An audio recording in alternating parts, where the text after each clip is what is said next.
Are you a rock band or solo musician looking for representation and a way to secure shows? Well, our newest sponsor, Cranial Nerve Records, can help. This organization has been fundamental in securing live shows for the podcast, and we couldn't be more grateful for them. Reach out to them for bookings via email at cranialnerverecords@gmail.com. Trying to find your next spot for a show or event? Look no further, because Stutterbox Productions is here to help. If you're looking for a solid team of people to get you started with your next performance or event, this is the company to contact. They're always busy and in motion behind the scenes in the Midwest and have plenty of shows lined up. So, what the fuck are you waiting for? Head over to Stutterbox Productions' Facebook page for all of your needs today. Guerrilla Graphics Design Agency, by far one of my favorite design and film media companies in the Midwest. They can provide you top-tier effects and production value. They have everything you can ask for, including professional equipment, a stellar end product from top to bottom. You guys know how much I love them. You hear it every week. What more do I need to say? Head over to GuerrillaGraphics.com for all of your design needs today. That's GuerrillaGraphics.com.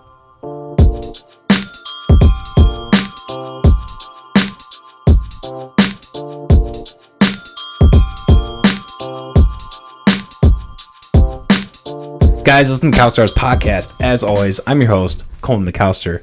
Joined today by very, very special guest, Eli Fox of his company, Elive LLC. Is that correct? Yeah. How you doing, man? Yo, I'm blessed. I'm doing great. Yeah. I'm doing great. Yeah, we met I think it was probably 2-3 years ago by now. DK was doing a shoot, and I think that might have been the day I met him too, because I knew Pac-Man. Okay, you knew Pac-Man. Okay, yeah, okay. He was the guy that brought me in. Yeah, and I met that dude Biggs. Yeah. I can't remember, or T.I. I can't remember what his brother's name is. But yeah, I met all them. Yeah. Yeah, was that at Midwest Matthew? Yep. That spot. Okay. Yep. No, that was a dope. Yeah, that was a dope venue, dope vibe. Yeah, it really was. That was like one of my first. I feel like that was one of my first like true dives into like, oh, this is like what the scene is. And a lot of people that I met that day, have continued, DK, etc., like have continued to keep doing their craft. So it was a really special, it's a really special experience to be in that. So I'm glad to have you on today, man. Thank you for having me. This is amazing. This is great. It's like kind of a different scene. Like I'm on your pod, usually I'm kind of the one setting up the camera. It's fun to kind of walk into set. Yeah, well, and that's another reason why I'm really excited to do this pod is we're both involved in video and media, and I'm sure we'll have a bunch to talk about. Let me ask you first, what got you started in all this, like your LLC, like take me through that journey. Yeah, actually, it's funny because the LLC came a little bit later. Okay. The business started before I got the LLC. Like I had to kind of build the business into the LLC because I didn't know about the LLC.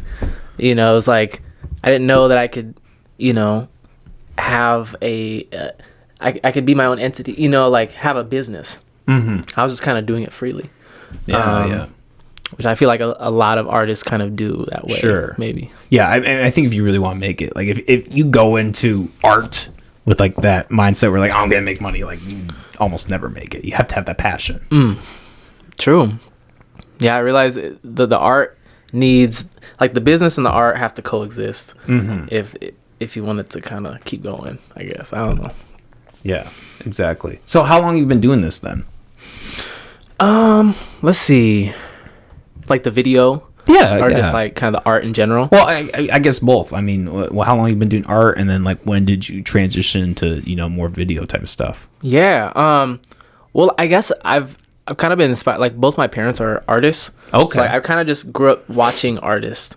Okay. Be in their craft and then kind of grow my own. Okay. Like what do they do?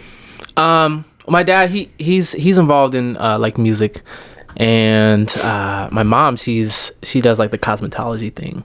Hair, beauty, makeup, all that. All that. So that whole world. So who made more money?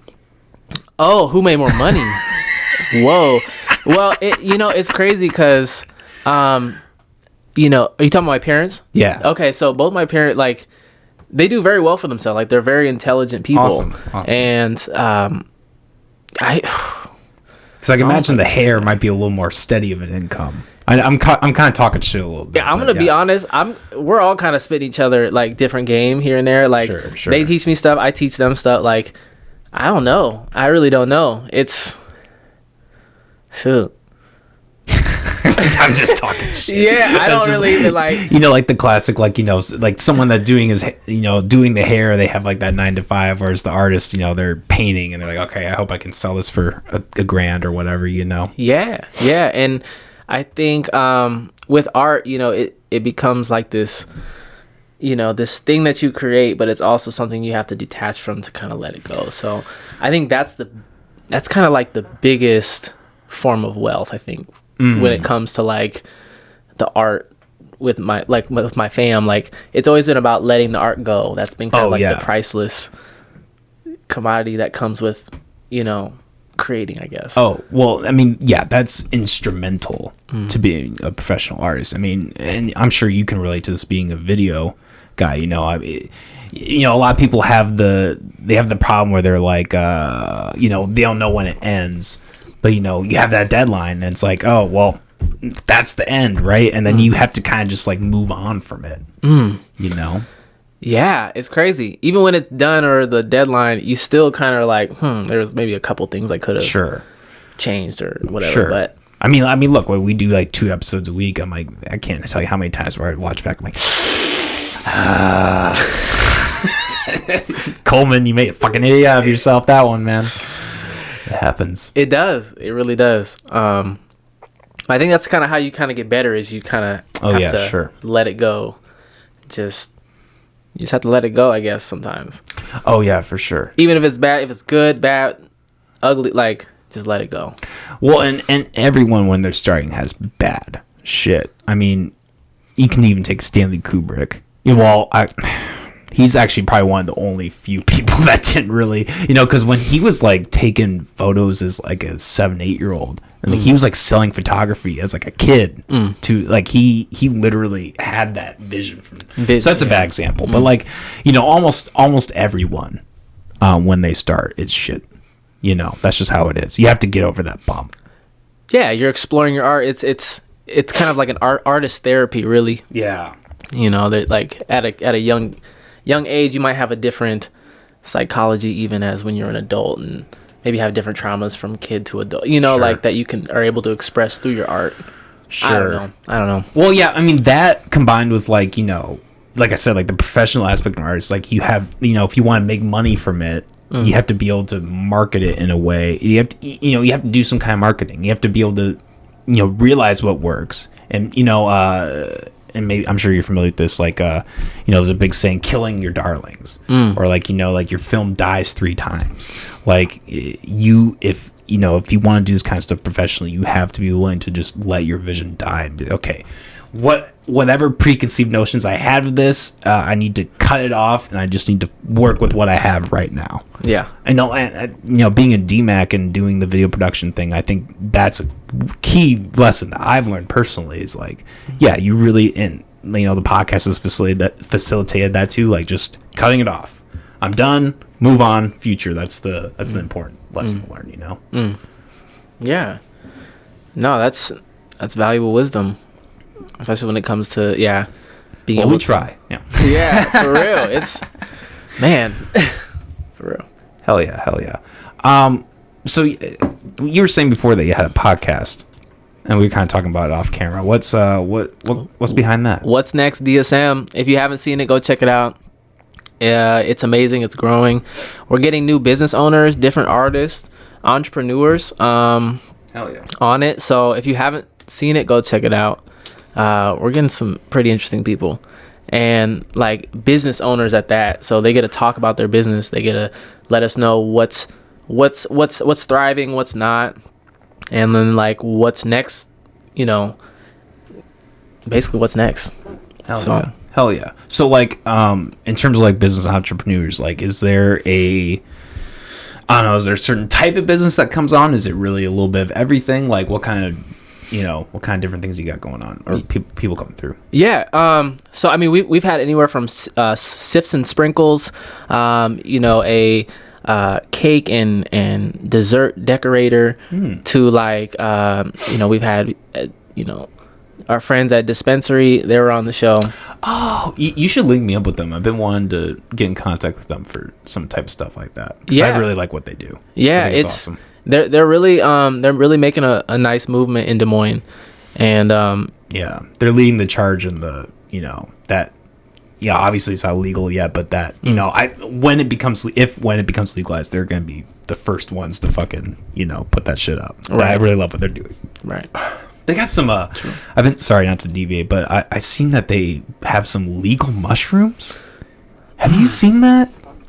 Damn. I can't even imagine what that would be like. Oh my gosh. Yeah, I haven't heard anything like that. Was it like poison? You die? No, I'm kidding. No, but I mean, I can't imagine because like I'm not a big mushroom guy personally. I don't fuck with all that, but like. I'm curious to kind of see like what a legal mushroom thing is, what that's like. If the government's involved, it's probably it's probably regulated some way. Yeah, it's hella regulated, dude. And the more regulated, the probably better. Yeah, it is for you. I don't know. Maybe we can't even get Delta 8, bro. That's how fucking we have Delta. We have HHC, Delta 9, and that's it. Like, so I think there's a loop. Maybe I shouldn't be saying this, but there's a loophole where like they can give you free Delta 8 samples, and that's perfectly legal because there's no money exchange. Interesting. But yeah, I mean, in terms of like being able to, I mean, that was a while ago, so maybe that's not the case anymore. But like, being able to, yeah, like, like not even Delta 8, bro. I remember I was trapped in Florida. In Orlando, and I couldn't get weed, and so I went to go get Delta 8, and I was like, "This stuff sucks." And like, you can't even smoke that. You're like, "Come on, man, God. Dude." And it's like, yeah, you can get anywhere, which is that's a little frightening. If you can just get anywhere, like Delta 8, I feel like I've seen it in a gas station. Oh yeah, for can you get it in a gas station? Yeah, well, I mean, it's like Kratom, you can just I'm sure they, I know that they have like the edibles for that shit too. So yeah, that is kind of a weird aspect to that. I don't know. I guess it depends. I mean, this is kind of good. I don't know. I don't want to get political, but if you are a someone looking for business or looking to buy something from business, just figure out who you're buying from. Like maybe don't buy Delta 8 from the shitty gas station that is like run down, Right. Well, and at least check the back of it. Goddamn. Right. Like, everything has ingredients. So like, what is that shit made of? I've never heard of that. Okay. Yeah. If you get in a Ziploc baggie, maybe be a little. Exactly. Yeah. Exactly. I couldn't mess with it. Can you imagine the day when they have like legal cocaine? It's probably coming sooner than we know. It's probably coming way sooner than we know. You go to Dispensary, they have legal weed, legal mushrooms, legal cocaine. Oh my God! And it's not really cocaine. It's like coffee, Oh my God! See, if y'all watching it, you saying some shit. I like talking with you. It's literally just ground up coffee beans. Then they sell it. They're like, this is legal cocaine. I just put this in coffee, right? No, you snort it. Oh, okay. See, that would Des Moines. Yeah, they would be on. No, not that company, but like Des Moines in general would be on some shit like that for sure. Damn. This just went to this went a whole different direction. I love it. Legal acid. It's just paper. No, I mean, shit. Yeah. True. Crazy shit, man. You ever fuck with that? With what? Psychedelics? I've had my share of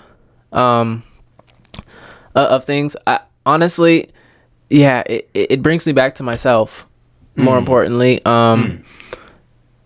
yeah. Yeah. How about you? Sorry, I didn't mean to Sorry, that's all I can really talk about that. Yeah. Oh, my bad. No, it's all, yeah. Yeah, I mean, I've taken LSD several times. It's actually the reason I quit smoking cigarettes.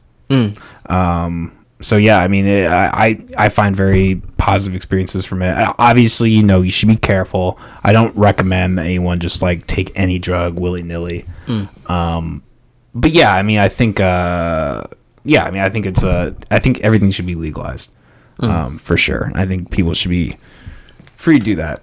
Anyways, Hey, everybody got the, I feel that. everybody got their thing. Yeah, exactly. I got the thing. Yeah.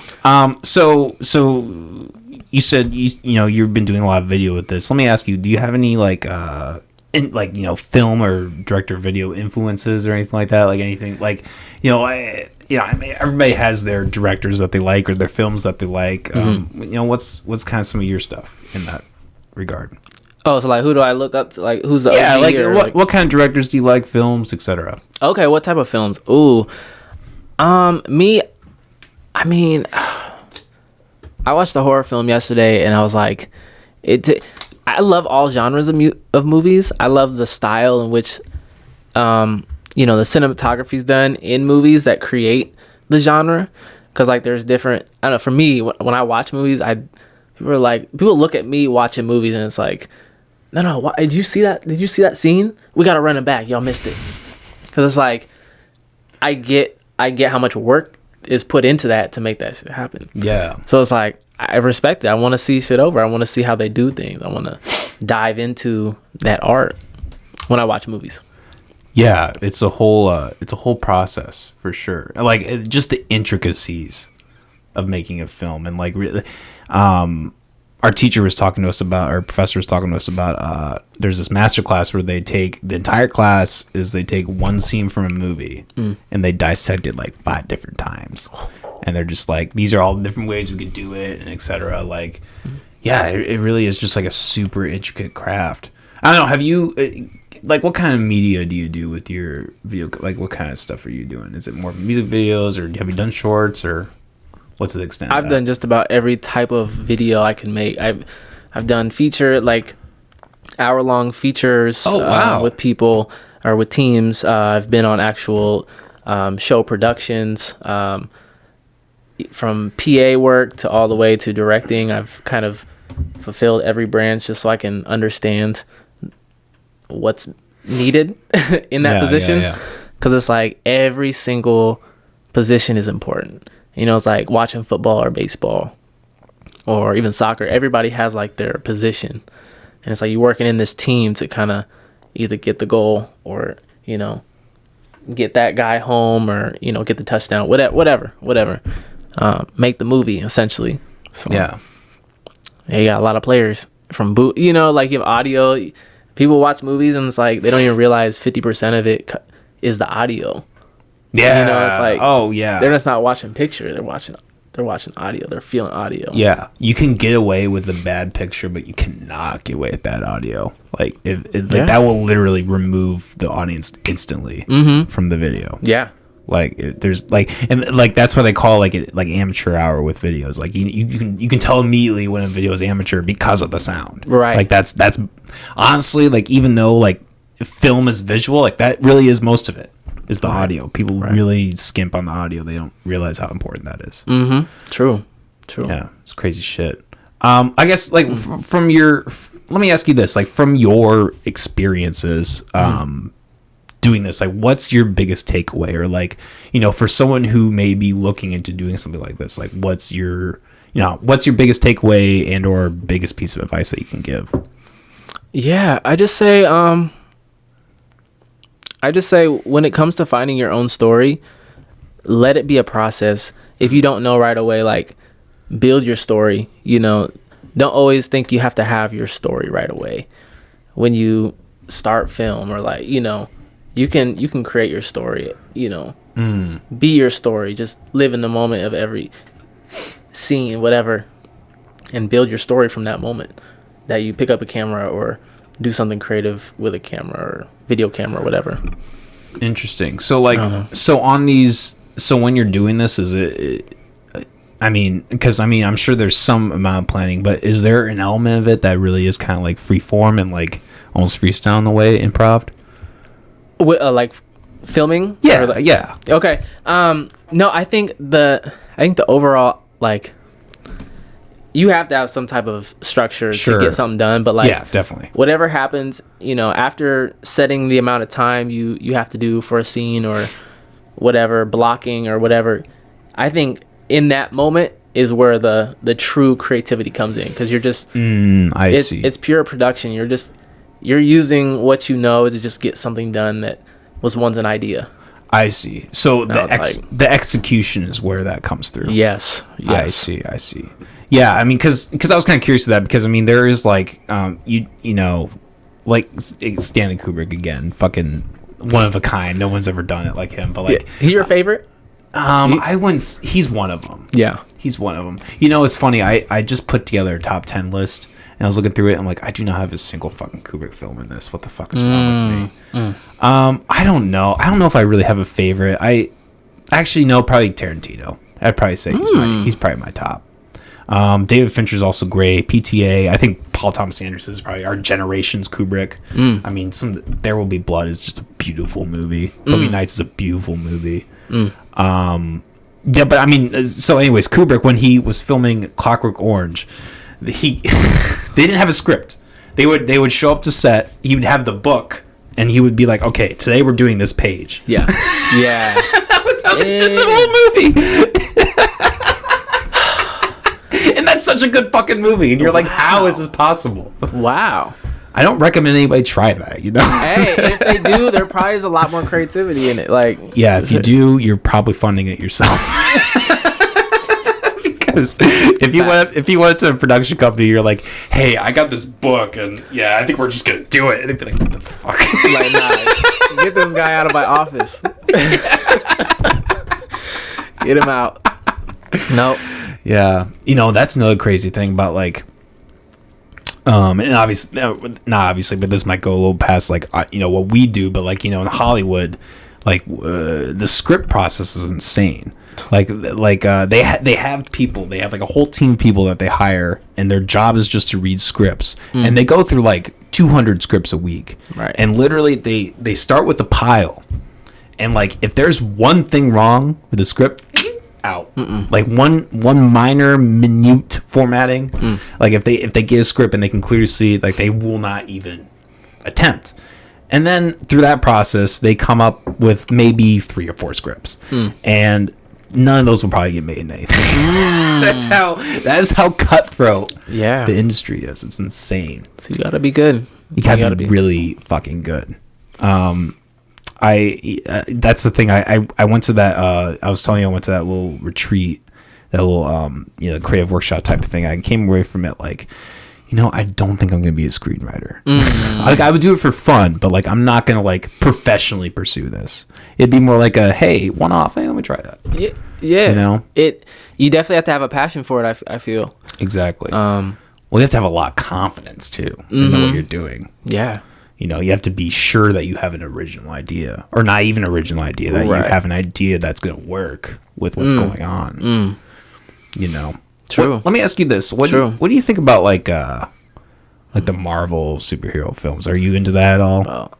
Those okay. So yes, I do watch them. They're legit. I love even the length of them, because or like really not to sound weird, like I love being able to stay in the theater for like an extra hour just to watch a Marvel movie. Damn, I think that's the worst part. You think so? I can't stand. I really fucked with Deadpool. I fucked with Deadpool a lot because, well, and the reason I fucked with it is because it was so anti superhero. Like the whole movie is them making fun of superhero movies. That's why I loved it. But no, I mean, I quote Martin Scorsese. I think they're like amusement parks. They're theme park rides. You know. You think they like okay? I don't think. I mean, it's technically a movie, but like you couldn't compare. Like you couldn't compare Ant-Man to like a Kubrick film or like a Paul Thomas, like not even remotely. I think if someone made that comparison, I would slap them. Well, see, and here's the thing too, is like there's just different budgets, you know, like you have a different budget with a Marvel movie as opposed to a Kubrick, you know, like I don't know. For me, like there's a market. They've really fulfilled finding their market and what they do, and that's worked for them, and it's I think it's a good way to establish what a production could look like. But I feel like, you know, it should be able to kind of inspire others to start their own. I want to see what they're doing for the communities.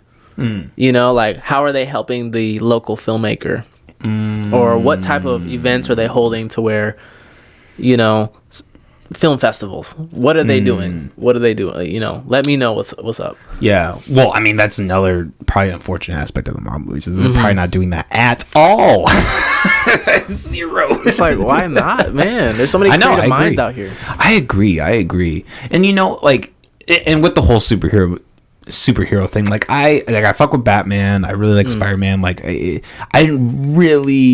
wasn't a huge comic book guy growing up, but I do appreciate the art of it for the most part. But like it just saddens me that they haven't thought up of new superheroes. I would be more excited about it if there was like a whole, because you know, like in the 80s, you know, like the 80s and 90s, it seemed like there were superheroes coming out, like all these new, you know, there was like Dark Horse Comics and like they had a bunch of new stuff. And like now it's just the same. It's like the Avengers and the Justice League type of, and like nothing has moved on from that. You know, I would be more excited if there was somebody that came out and it was like, or like, you know, the Crow or somebody like just took a really like niche, like new character, was like, oh, okay, this is the superhero genre, but it's new and different and exciting. Like I would fuck with that 100%. Do you think it's something that you're directing? Hey, if we haven't seen it, hey, look, just let me know. I'll show it with the production equipment. We can get it done, man. You know, it might take a few years, but the idea is already put out, it feels like. True. Yeah, no, I mean, I could see myself fucking with that. I mean, I guess I don't know. Maybe I'm too artsy of a guy. But I do think it could be done. It could be done in an artistic way. I would like to see, like, you know, I think the Batman movies are really resembled of that. You know, the Nolan stuff especially. Like, I mean, Nolan's just a very artistic, amazing director. So, yeah. I mean, I think he did amazing with that. I mean, Batman Begins, he revitalized. I mean, you have to understand, like, you know, people who don't know, like, Batman before Batman Begins was like, you know, it was like the George Clooney, like, where they're closing up on the butts and like they had like the weird elastic, like the tight fit. Yeah, yep, exactly. Oh, exactly. Man. And Nolan like just completely revamped that and like made it real. Like, I think Batman is fucking. What year was that movie? 2005. 2005. Okay. Yeah. So there was like a whole different. Okay. Yeah, it was a whole new thing. And then, you know, this new Batman that came out, like, people say it's the best. I don't think it is, but I have to say it's a fucking great movie. I thought that was a movie again that redefined Batman and the superhero genre. You know, but it's kind of interesting because every time Batman.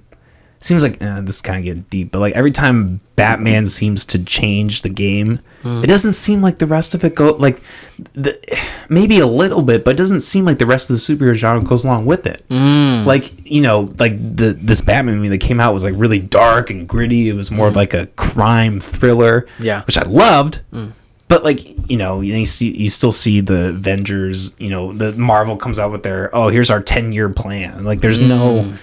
You know, there's no dent. Interesting. Yeah. Yeah, it'd be interesting to know, like for me, I'm always about watching behind the scenes. Like when I watch things and stuff, you talk about movies and stuff. I watch like behind the scenes. That's majority of what I watch because I love watching the work and the process being done. There's a certain energy I feel like you have to kind of get that done. So when you see it, it's like, oh, cool. But with Batman, I feel like, is there similar directors on Batman that there are on the other Avengers movies? No, I doubt it. And if so, do they have like a director's talk? Like talking, like doing kind of what we're doing right now and just kind of like being able to express what their ideas were going through that. I mean, they should, 100%. Definitely. But, you know, I wouldn't be surprised if like, you know, because the Joker movie came out too, which was also a fucking fantastic film. True. And you kind of almost, I mean, I don't see those two worlds like intertwining necessarily, but I think there were a lot of similarities. Like, I feel like Batman was probably partially inspired by how the Joker was. You know, it's funny. I remember when the Joker came out, I was going through my divorce, And my friend told me like it's a great movie, but don't go see it right now. And I ignored her, and I went to go see it anyways. But it was a great film. Yeah, I didn't go shoot them all afterwards. I was fine, you know. It's all good. Thank goodness. Yeah. There would be no podcast. Right. See, I might have been more famous, but famous. That's an interesting word. Yeah. You probably famous in a prison or something. Yeah, somewhere else. Colton McAllister, the great mall shooter. Oh my god! Remember when Valley West Mall just went kaput? Sorry, this show gets a little dark. No, that's cool. I can vibe with that. I can vibe with it.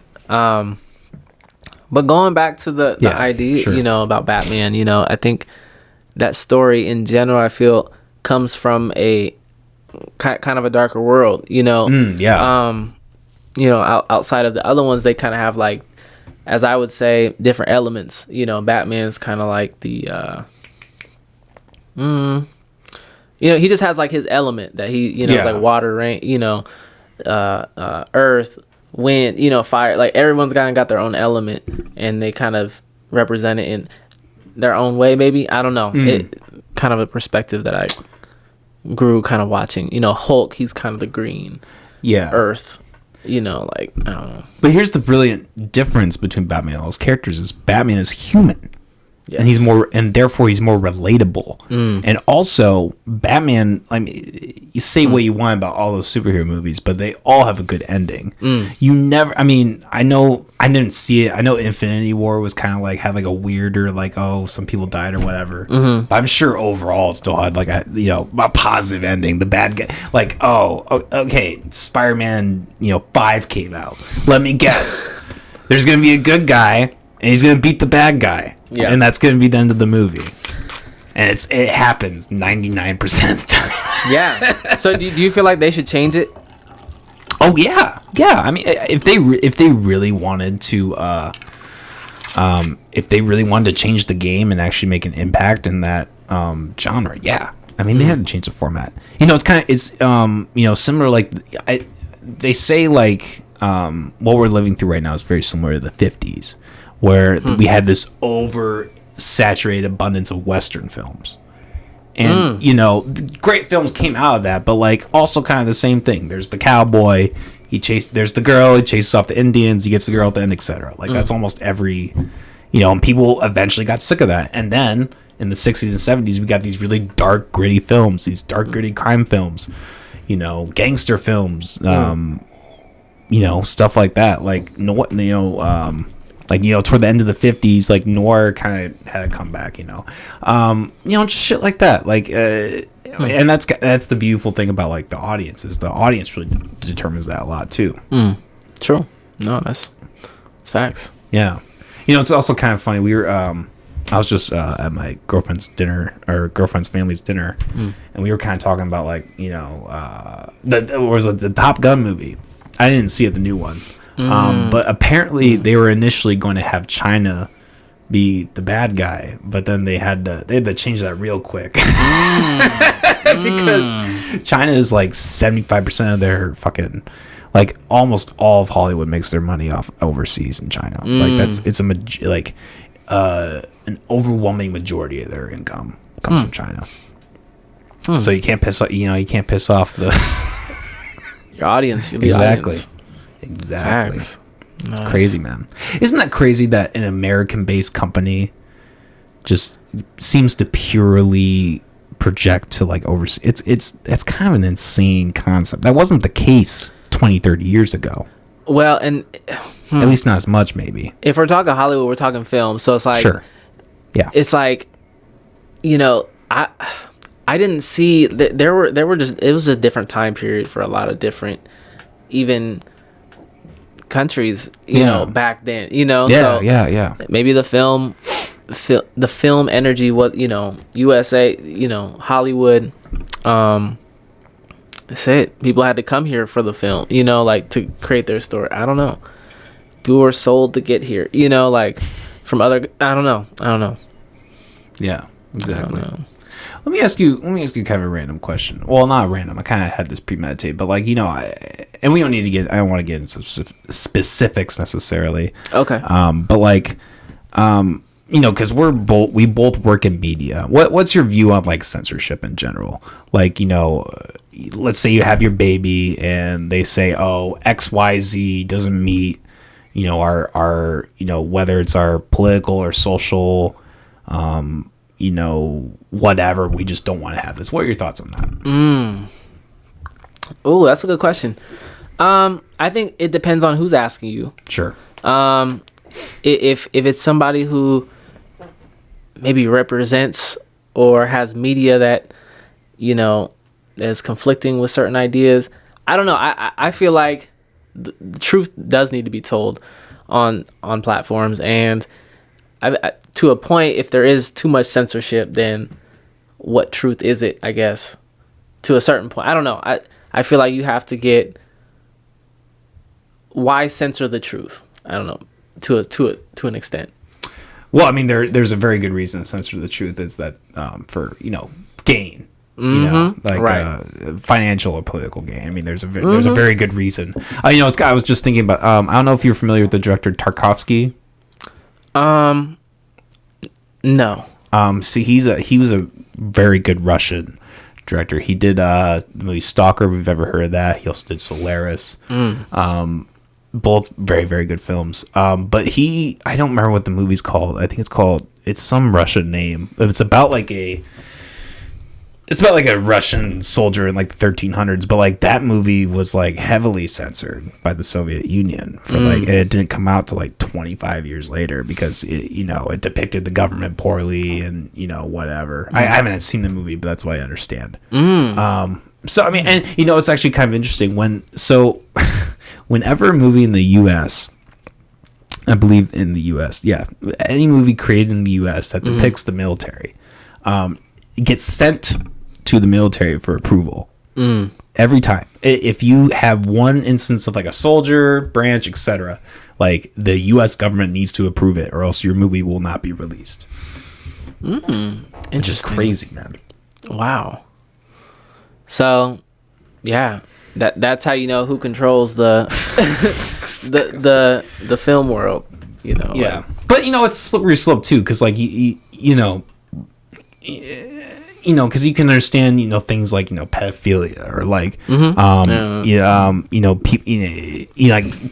filming torture or violence of like actually being done to people. Like there are certain things that you can understand. Hey, like motherfuckers can't put this in a movie. But also at the same time, it's a slippery slope. It's a hard line to find. But I think as creators, it's something that everyone should be kind of thinking about and consider. Right, and I feel like if there is censorship, how could you be creative around that censorship? Like, in what ways could you tell the story without actually having to? How could you get the point across without having to like damage anybody personally, like whoever's acting it or whatever, like. Well, that's just a good mental exercise for anything, I think. Like again in this class, like we have this assignment where it's like they're going to give us a script and they're going to give us different ways to film it with the same material. I think as a filmmaker, like that's something you need to be constantly thinking about. It's like, because I mean, whether it's from the U.S. government or from your boss just saying, hey, I don't want this in my movie, you have to be able to find ways to work around it. Yeah, or just having more conversation around it. Like, maybe ask the boss, or if you're the boss, you should be being like, hey, this is how it's gonna go. Like, if it's my movie, that's how it's gonna go. Yeah, no, you have to serve your masters every time. And so being able to really understand the project, understand the project and what the mission is. Sometimes you're not the boss or you are the boss, depending on where you're at. Typically, being the boss, you get more decision making. And that's the role I like taking. Yeah, it's the food chain, right? Everybody depending on where you're at, you get a bigger bite. But everybody got to eat. Yep. Everybody got to eat. Exactly. Yeah.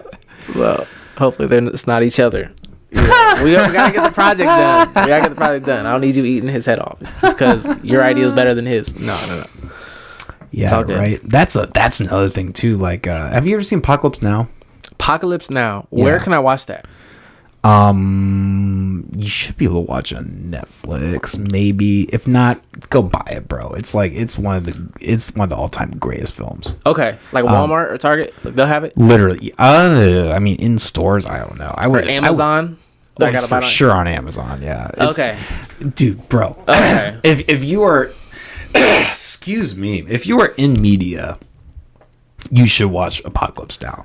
Apocalypse Now. Yeah, is at the time it was the most expensive movie ever made. It took them like 2 fucking years to film it, and like it's about Vietnam essentially. They take this book, The Hard Darkness by Joseph Conrad, which I don't remember because it's a little different, but basically this troop is trying to find this guy, and in the movie it's this. This branch, this U.S. branch, trying to find this rogue, like officer who's like basically, he's gone deep into Vietnam or the Congo or whatever, and like, the tribe has like considered him his god. He's like killing people and all this shit. It's this fucking crazy film, but like. They just went through hell trying to make it. Like they were all contemplating suicide. They were all on drugs. Like the whole time. It was just. Like if anything, watch the documentary The Hard Darkness. Okay. And like it just shows like how savage that whole film set was and like how crazy it was, Now, okay, that made me so you mentioned documentaries. You have movies, whatever, whatnot. What's your input on documentaries, and what's your favorite documentary? My favorite documentary. I've never really thought about that. A couple that come to mind. Well, I'd say one of my favorites has to be the This Is Not Rated. Have you heard of that one? It's about the Motion Picture Rating Association, the MPAA. It's about their process. Interesting. Yeah, so they do this. So they make this movie like just kind of breaking down like how ridiculous all the standards are, and like how all these films are getting rated by basically like a, like just like it's like a group of like church moms basically, like just like these, and like they're like super like they hide the movie. They hire a private investigator to try to find out who these people are and all this shit. I think they end up finding a couple of them, but like, yeah, it's very, very hard, very, very difficult to find. And then they actually they put this movie out, and the movie itself got an NC-17 rating, not because it had any language or nudity or violence, but literally just because they talk bad about the MPA. Oh wow! So like they used an example. There's a movie called Boys Don't Cry or Girls Don't Cry or something, and it's about like a lesbian. It was like a lesbian not exploitation, but like it was the character's lesbian, and it was like at the time it was very like controversial, and they gave this movie like an X NC-17. But like compared, well, like, and then they had other films at the time that had plenty of sex shit, but because that was hetero, that was okay, but like because there was a homo, they homo sex scene, they depicted it as NC-17. So shit like that. And like they have really weird stuff where like they have like the F-bomb counter. There's like certain like if you have like a certain amount of like sex pumps or something, it has a certain rating. Just like really weird, bizarre shit. Wow. So you said sex pumps? Yeah, like thrusting. Oh wow. Sorry, that was a really weird way to say that. But yeah, like just really weird shit like that. Yeah, they have that down to like I can just imagine they're like watching these and they have like a checklist, like a grid, and they're just like, all right, 1, 2. Wow, they're watching it. Oh my God. And obviously, in this day and age, it might not be as relevant of a movie, but like back in like the 2000s, hey, that shit was pretty.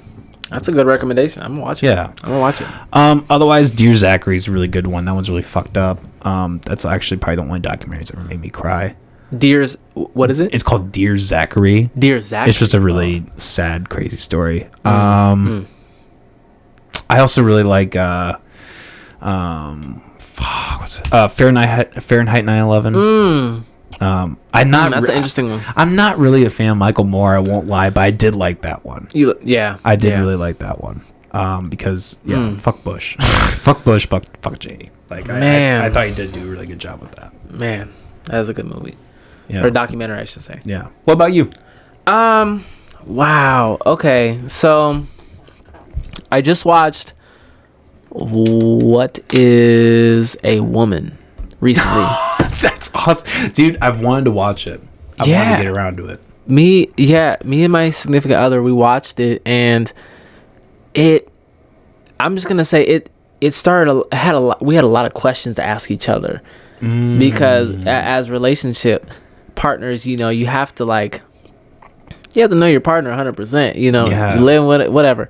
So yeah, I think it was a movie that drew a lot of questions to ask whoever you're watching it with, I guess. Yeah.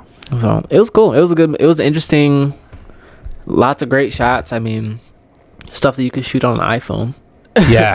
Like, you know, like, my goodness. Well, that was, I mean, and I haven't seen it. I really I can't believe I still haven't seen that movie, because it's been the talk of the town forever. But the thing that I really appreciate about that movie is, like, from what I understand, they didn't come from it from like a homophobic or religious standpoint. They literally just simply asked a question. That was it, and that was enough to, like, just break people down. And like that in itself is crazy.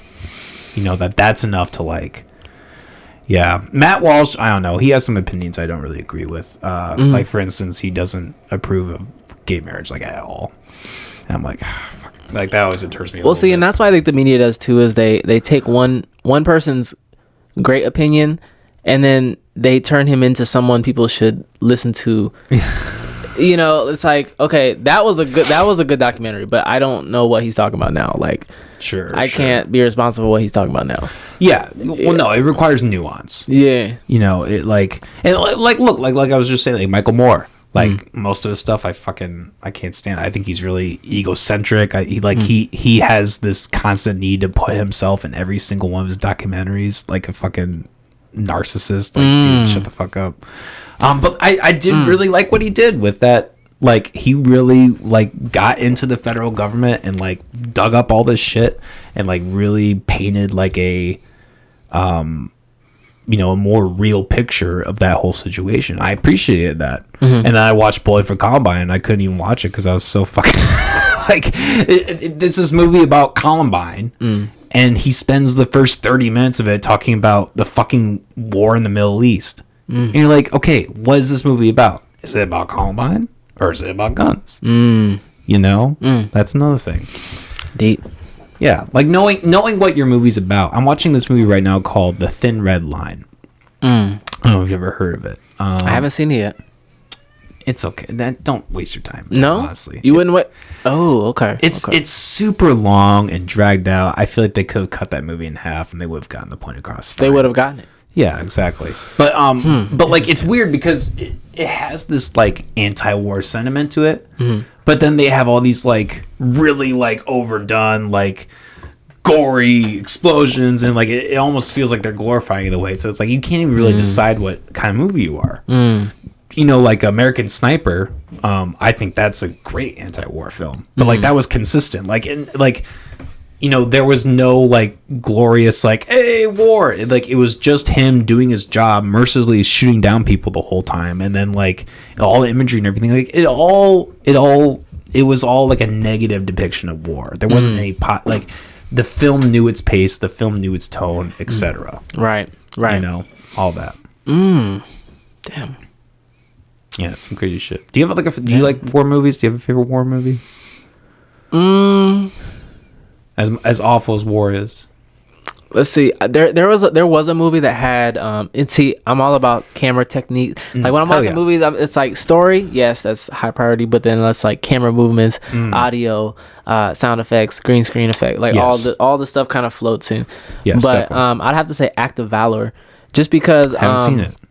they have this first person mode camera effect that they do, and it's like it literally takes you from third person to like you're in it, like you're just in it, like as the soldier, and you're like, you can see the hand, like everything, and it kind of turns into like a, I don't know if you played like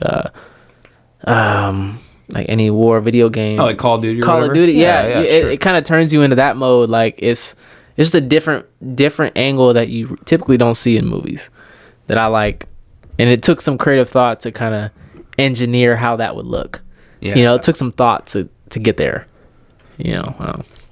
Yeah, that's interesting. I can't really, you know, off the top of my head, I can't really think of like a first person. We were actually just talking about that in class today too, though, like how someone did like a first person type of. I don't know. I'm kind of a film prude, and I'm a little skeptical of that kind of shot, just because I wonder if that like kind of removes you in a way. But again, I'm a film prick, you know. I like that perspective. And honestly, it caught my eye enough. Like I can watch that movie and be like, wow, I'm fascinated by that. You know, like that type of angle, I guess we'll call it. You know, like I've still haven't seen anything like it, and that's what I appreciate about the art. It's like the originality of using it. You know, because you can use, you know, whatever, but if the intentionality is there, then it leaves a mark, I guess. Yeah, that's a very valid point too. I would give the guy who tries something artistically and fails, I would give that guy more credit than the guy who falls in line and does what he thinks he's supposed to or whatever. Yeah, you know. Yeah, 100%. No, that's it. Fuck yeah, man. I don't know if you actually mentioned this. Do you have a favorite director? Favorite director? Oh my gosh, I was just talking. I watch. There's a lot of directors I watch that I love, but one that sticks out to me really, that I consistently like. I just like the way he moves and his background and everything. I'd have to go with my guy Spike Lee. Just because I love Spike Lee. I really love the perspective he gets. Just his story is just so different. It's different. You know, Hell yeah. You're not gonna see it from anybody else. You know what? I think the beautiful thing about Spike Lee is he's one of those few directors who's really willing to look at all sides. Like you know, he like Malcolm X, for instance. Like obviously, you know, the white people who, you know, did all these things are awful, but he's also not afraid to, you know, call up black people and be like, hey, these are the areas where they fucked up. I'm not like saying that like I'm like overjoyed by that or anything, but like no, I think it's good to, like we said, nuance. I think Spike Lee's very good with nuance. Black Klansman, that was a great fucking film. You know, also some nuance in that. And I couldn't finish the Defy Bloods. I couldn't finish that one. You didn't finish? Okay. It was really long, man. See, like I was watching it and I was like, okay, we're halfway through, and they're not even in the jungle yet. You gotta have some patience for that one. Right? Pacing is important. Come on, man. But no, I mean Spike Lee's the man. Well, and also, I mean, yeah, he's the man. But I mean. Another aspect why I love Spike Lee is like he really did it himself. Like he is really one of those. You know, it's actually interesting. I wrote a paper on this a couple semesters ago about like how, you know, in this day and age we have a lot of the, you know, the equity, Black Lives Matter type of stuff, and you'll feel how you want about that, but like there is a corporate backing to that. There is a corporate interest to promote these type of films, and Spike Lee. He did it himself. Like in the point of the paper was like, you know, I was like, look at Spike Lee. Like he, you know, he has a lot of those same kind of messages, but he did it himself. Like, you know, you don't necessarily need to subscribe to the corporate political entity to, you know, do your thing. You can do it yourself. Right. And, you know, I'm sure he faced, you know, numerous hardships, you know, doing that. Another one, Do the Right Thing. That's probably the best. That's probably the best example of his nuance. Yes, you know, he literally took every aspect, every culture. He depicted, you know, blacks against Asians, Italians against blacks against Italians, etc. Like literally he literally took the structure of like the New York block and like made a film out of it. It was fucking genius. Yeah, goddamn, I might have to watch that again soon. That's a great fucking movie. It is. They're movies you can watch again and over and over again because there's so much history in it. Yeah, when you get the vision from like someone who's lived in that history, like lived the history, then you have like a better and clear understanding of what it is. I don't know. Yeah, what it is. When you get the Hollywood version, it's like the Hollywood version. Yeah, but it's like exactly. when you get like, I don't know, someone who's, I don't know, different culture, different energy, you get that energy. Exactly. Well, it's also amazing that he was able to act in his own films. Come on. Along with, being that brilliant of a director. It's insane. Yeah, no, that's real. Do you ever act or are in front of the camera in your films?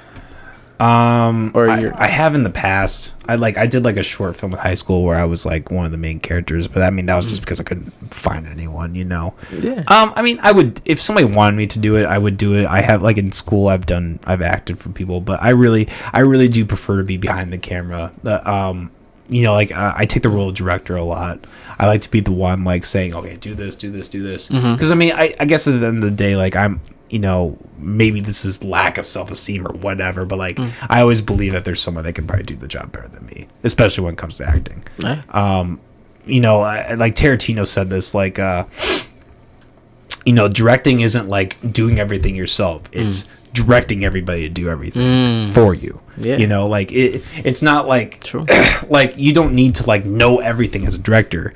You just need to be able to hire people who know what they're doing, and you just need to be able to tell them what you want them to do. Right. That's the key. Right. Yeah, man. No, that's real. Fuck yeah. Where this is a big question that probably neither of us can answer. Yeah. But what do you think about like the potential of like that kind of film scene coming to Iowa, coming to Des Moines? Which film scene? Well, just like any, like, do you, I mean, I guess, what do you think of it in general here? Do you think that, do you think maybe that we have the grid work or the layout to potentially do something great? Oh yeah, there's a lot of different things happening already. Yeah.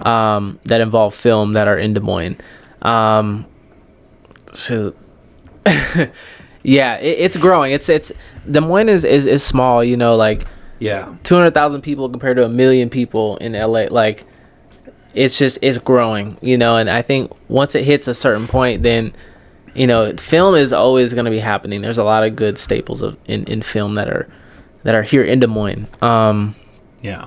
People creating businesses that have traveled to LA and New York and all these different places, and then have brought the craft back with them. I feel like so many people are doing that now that, Des Moines is now becoming this art capital, this art space where it's kind of central to everybody. It's cool. Yeah, man. So yeah, I think, Des Moines, it's going to be something one day. Yeah, I feel like it already is, really. It's kind of a little, a metro zone for everything. Sure. But, people forget LA was a small town once, too. Mm-hmm. Yeah. It was just like Des Moines, and look where it is now. Right. Now it's a shithole, but... Hey, I mean, LA. Yeah, you fuck with LA or? I like going out there. I'm a palm tree person. I like to meditate and be under the palm trees and stuff like that. That's kind of my vibe. But outside of all that, no, LA. There's a lot of things happening in LA that so I don't even have time to mention right now, but there's just a lot going on. There's a lot going on. Yeah. I've encountered a few different people recently who they went out, did the trek in LA, and now they're coming back. And they're the kind of people that you would think would love LA, and they're just like, I can't. It's miserable here. The people are miserable, etc., etc. And being in film, you still hear all these people, hey, you gonna move out to LA? I'm like, I don't want to do either of the coasts, man. Yeah. I would maybe consider like something like Georgia or Austin or something like that if the opportunity arose. But like honestly, I maybe it's naive, but I really do like Des Moines. I really do think that, like, you know, I think when people think of Des Moines, they don't think of it in 20 years. I think if you really want to look at, like, that's how you have to look at it. Yeah. Like, if you're going to look at it in, like, in, like, 2-3 years, like, then go move to Austin or go move to wherever. Then that's probably your better venue. Austin's an up and coming city, too. Yeah. I do think about Austin. Yeah.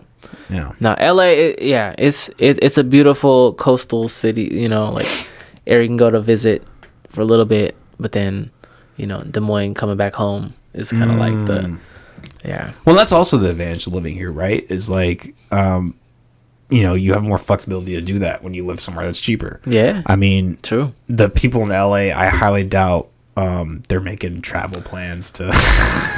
I hope they do. Yeah, me too. Me too. I'm sure there are, but everything's pricey in LA. Dude, I remember I was there in 2013, and we went to Disneyland, and like the burgers were like $20 a pop. I'm like, holy shit, who pays for that? Man, people be doing that. Yeah. The price on everything go. Even it's everything's like that. Yeah, but like, hey, I got, like, my sister lives out in San Diego, and she says she loves it. You know, she also lives in the house with 14 other people. So. You know, you gotta do what you gotta do. You know, exactly. You gotta do what you gotta do. And look, like, if you are that kind of person, then it's probably it's good for that. Like, you know, New York. I mean, it's getting really, really, really bad now. But, like, you know, have you been there lately? I have never been to New York. Okay.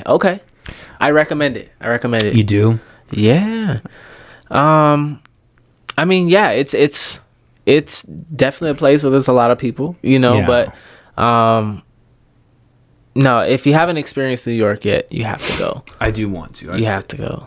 Yeah. I would go to New York way before LA, for sure. Well, I haven't been to LA, I guess. Like I said, I went there in 2000. You haven't been to LA? No, I have been. Oh, you haven't? Okay. Yeah. Okay. I mean, granted, it was a it's actually a funny story.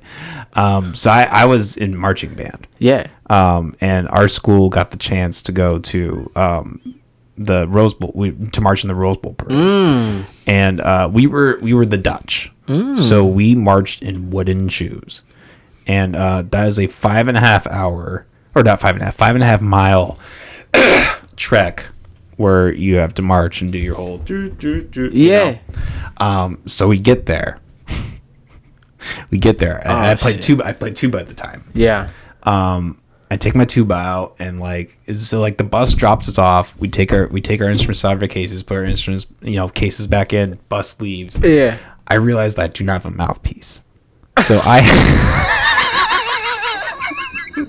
So this moment that we've been building for like years. Yeah. I'm at this moment. I cannot play. I am not able to play. I offered to pay one of the other people playing tuba. I was like, I will pay you money to give me your mouthpiece so I can play. And the leader would not let me do it. Fucking asshole. No, I'm kidding. I love him.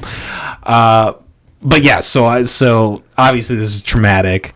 Everyone around me, I'm just sitting there like, you know, not even playing. You're not even. Yeah, I was so distraught. We all got in and out burger afterwards. Oh yeah. You know, and everybody's like out on the bus, like, yeah, like, oh, we did this. I'm sitting in the back of the bus alone. Sadly eating my burger, just like I want to kill myself. Damn. I feel it. So that was my experience in California. One other thing we actually did do that was cool. We actually marched in Disneyland. Okay. That I actually did play for that. That was really cool. So you played in Disneyland, like you marched and played. Yep. We went behind the scenes. Like I got to see all the behind the scenes studio stuff. Oh, y'all were lit. Okay. Yeah. Okay. Honestly, kind of shitty. Like, it wasn't that good? Well, just like the behind the scenes, you can, like, you know, they put all their effort into the thing, and then you go back and it's like everything's like dirty and run down, and like it's really not all that. It's not what you yeah. Well, because they're like really strict. Obviously, they're really even back then they were like, you cannot record or they will kick you out in Disneyland. Yeah. Damn. Like you will, like, they will take your phone and you will leave. That type of shit. Damn. Yeah. That's crazy. I used to live 10 minutes away from Disneyland. Oh, really? Okay. It's like Anaheim. Is that where it's in? I'm not sure. I used to live in Tustin. Anyway, you're talking about in California, right? Mm-hmm. Yeah. Okay. Yep. No, that's crazy. See, I don't remember them being like that. They probably were like that with y'all because y'all were so lit on the marching shit. Like they're probably like, hey, don't take pictures of him. We're selling those photos at our booth. You know, we need people to buy those. But you didn't go behind the scenes though, did you? Like that's what I'm talking about. Like behind all the amusement parks and whatever, like where the employees or whatever are. That's where we were. That's where y'all were at. But that was the part. Pictures. Okay. Yeah, that was the part we could take pictures of. Got you. Yeah. Okay. See, we didn't even get that far. We were just riding the rides, just having a good time. You know? So, damn, y'all are elite. Yeah. Well, I mean that. How old were you when that happened? Would have been 17. Oh, okay. Yeah. Okay. Was that your junior. first? Was that your first time in California? Mm-hmm. First and only time. Yeah. Yeah, I haven't been back since. Wait, why not? Why have you? Just too expensive. Yeah. Too expensive, and I haven't at the time. You know. Yeah. Everything I remembered from California was just being so expensive, and like, you know, it's kind of sad looking back, like, because we're all these like small town white kids, right? And like there would be like you would like see a guy like taking a shit on the sidewalk, and everybody would like laugh, like they thought that was hilarious. Yeah. And like I don't. Maybe I laughed then, I don't know. But like in hindsight, you're kind of like, wow, we were all like a bunch of really shitty, like we were a bunch of really shitty kids, just like, yeah, LA, we're going to LA. Yeah. Well, dude, honestly, if you go back, honestly, you might get treated differently because you're a film. You know, like you might get treated with different respect. I don't know. Interesting. I'd recommend going back just because every time I go back, I get greeted with love. Yeah, you know, I do want to. I mean, I'm not gonna. You know, I've been in and out of college. I've never really had like a path where like I'm making a lot of money. You know, I'm always working shit jobs. You know, so I've never really. Every time I travel, it's like usually in the Midwest. Okay. Know? So I've never like wanted to be like, okay, like here's $1,000 and I'm gonna go on a trip or whatever. Like I've just never had that. I'm always kind of scraping by when I'm going on trips and shit. So, okay. I mean, that's just my reality. I don't know. Okay, cool. No, that's good to know because so when I have that capital, my company's hiring. So if you, yeah. So I mean, that's just something we can talk about at a different point. For sure. Yeah, that was yeah. We can talk about that. Hell yeah, sure. No, I mean, and I'm not trying to like be like Oliver Twist or anything, but I mean, I think that's just how it is for most people. You know, most people that live around here, it's like, yeah, I don't want to spend however much, like the risk, and also I have a really weird time traveling. I get a lot of traveling anxiety. Like, I'm like someone who just I like being here, being in my own mode or whatever. Even if it's like a day trip, I'm like getting really antsy and shit. Like, yeah. Like if I don't have weed, I'll like be like freaking out. You know? Yeah. So like I gotta ask you this then. Yeah, sure. Are you like this is kind of like as far as video work on your end, outside of the podcast, what do you focus on? So it's funny you asked that because I'm kind of at a crossroads in life. I'm not gonna lie. Because as I'm finishing up the whole degree, this podcast has been growing. I mean, obviously I'm not at any crazy numbers, but like the growth this last month alone has been, I mean, it's doubled in the last month. I mean, so that's a trajectory, you know what I mean? So it's worth focusing on. Also I think when I'm able to quit the shit job and I'm able to maybe focus on two things, it might be better. But yeah, I am kind of at that crossroads where it's like, okay, do I do something that I'm passionate about, like this podcast, and that like I could work, or do I do something else that I'm also passionate about, but like maybe I don't have as much of a footing in? You know what I mean? Because like I've done plenty of my own personal projects, but like my experience of like working with teams or whatever is limited. So yeah, and it's kind of, that's anxiety inducing in itself. I'm sure, as you understand. So yeah, I mean, I guess, yeah, I would say that I'm just at a crossroads. Yeah. I'm these next 4 months, I'm going to figure it out somehow. So yes. No, I feel that. That's the artist grind. Yeah. The journey of life. Yeah, for sure. Exactly. Fuck, Eli, we've been going for a little over an hour here. It's been a hell of a time. Is there anything else you want to mention before we maybe wrap this up? Shoot. Are we doing social medias? Like, can I? Yeah. Go for it. Are we? Say whatever, man. Like, okay, cool. Well, y'all, thank you for watching this. If y'all want to see more on what's next or anything that I'm doing, you can go to my website at Elive, ELIVE, hyphen pro. No, I'm sorry. That's not correct. I'm sorry. We're gonna do Elive, ELIVE LLC.com. That is the original website. And you can find all the photography, videography, podcast stuff, what's next, DSM. We've got a lot of stuff coming too for 2023. Just got back from Las Vegas, which was cool. We were at the CES event with my guys Serjon and Aramis. They have a tech company where they infuse Alexa and boomboxes together. So it's like a connect. It's really genius. It's genius. So we just got back from there. We've been talking to so many different tech gurus and masters at the game. Just being able to experience that was life changing. So we have an invitation to come back next year. I was able to go film the whole trip. So nice. It was beautiful. But yeah, so you can find all that on the website. You can also find me on Instagram at book_of_Eli_.